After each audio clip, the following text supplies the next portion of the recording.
This is Gabriel Montoya here at the Undisputed Gym in San Carlos, California for MaxBoxing.com, here with Mr. Brian Schwartz. I've always been unclear, are you a part owner, full owner? I am the full owner. You're the full owner of Undisputed. We've never really talked about your whole background, so I kind of want to do the whole bio. Tell me who you are. And I understand that you're a talented fighter, an award-winning fighter. So tell us who you are. I was a professional kickboxer. I was undefeated as a kickboxer. I had won a super middleweight world title. I had a couple fights in MMA at the very end, but my main background was in kickboxing and then in martial arts. I also won six world titles in professional karate also.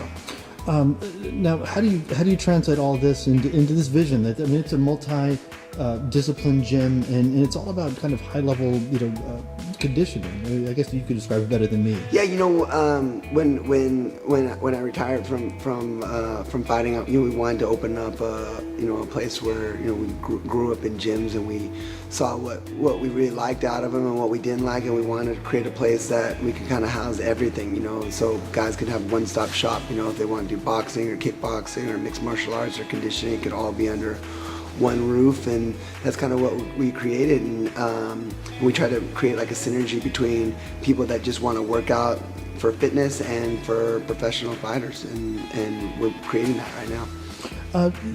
Now, talk to me a little bit about Mike Basil's role here with you as well, because it seems like you're the fight coach, and he does fight stuff too, but he's also kind of the conditioning guy. Or is that a misperception? No, that's very accurate. We have a great team.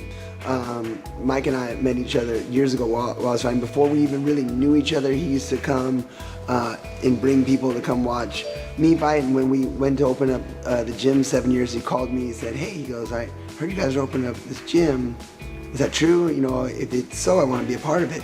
And I said, "Yeah, it's gonna be great." And I kind of told him the vision of what we were gonna do, and he's like, "I want in." So he came in, and we've been working together now for 7 years, and he's great. He does all our strength and conditioning for our fighters and our clients, and he's dynamite, spot on. Is that one of the keys to running a successful gym these days? Is you've got to have that kind of commercial end as well as bringing in the fighters, or is it a delicate balance of the two? I feel that on the business side, the gym doesn't stay open without people coming and taking classes. Sure. It's we have a nice facility, but we couldn't have that based on the fighters. Our passion is fighting. That's what we grew up doing, and we love it. And that's exciting and stuff. But at the end of the day, we can only have this place and have this facility for the fighters. We can't have it without members taking classes and stuff. And it's worked nicely together. And they really have crossed over so that there is that synergy between the two. It seems to me too. There's a atmosphere of respect among the different disciplines. You don't see guys kind of. I remember at Wildcard, I would bust out a kick or something on a heavy bag and get the boxing guys going like, "What are you doing?" Here it seems to be a very open and just all about learning kind of atmosphere. It is. It's something I'm really proud of. We have no drama at our gym. We don't. And anyone that's been in boxing gym, there's always guys arguing or trainers worried about stealing other guys. We're a team here, and we don't have other trainers training other guys. It's like if you're here to train, you're usually training with our team or you're not. And it's you guys great. seem to supplement other teams too, where you kind of help out with. We'll help out, and that's what we're here to make people better, and to have the sport grow and have people grow. But it's not about you or me or we want that guy not to be successful. We want everyone that comes in here. We want to try to help them out and give everyone the best opportunity to succeed. And it is really nice because we come in and try.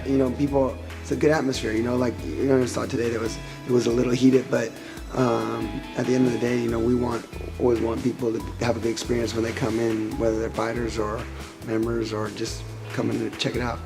Now you guys are a couple down blocks away from Snack, where I see the big banner next to Undisputed. Can you talk about that sponsorship and just that relationship? I think people in boxing kind of misunderstand Victor Conte, who runs the company, and you guys seem to get him and all seem to have a synergy together. Oh, he's great. He's been great for us. We met him through Nonito Donaire. They had gotten hooked up and were working together for quite some time. And Victor's just a great guy. He helps us with our athletes, with supplements, and just his knowledge of just the body and what you should do and what you shouldn't do is, there's not really anyone that knows more than he does. So he's just like a wealth of information. So we have a great connection with each other, and it seems like you guys are having fun. Oh, he always says if it's not fun, don't do it, and it's so true. It's like life's too short to not have fun. So it's great. We're having all these great guys coming into the gym and getting a chance for us to work with that they might not ever know about us. Yeah. Without him coming in, so he's opening the door for a lot of great talented fighters for us to be able to get our hands on and work with. So you talk about some of your fighters. I'm not sure is Andy your fighter? Yeah, Andy's our fighter. Andy Vences, yep. and as well as Bruno Escalante. Right. Can you talk about their development? Bruno has really come a long way this year. 4 fights. Bruno's great. He's been with us for a few years, since his first pro fight, and now he's got a good manager, and he's busy and he's really progressing. So Bruno's dynamite. He's fighting December 7th for an IBA title. And I'm really happy with where he's come. He's really starting to become a complete fighter.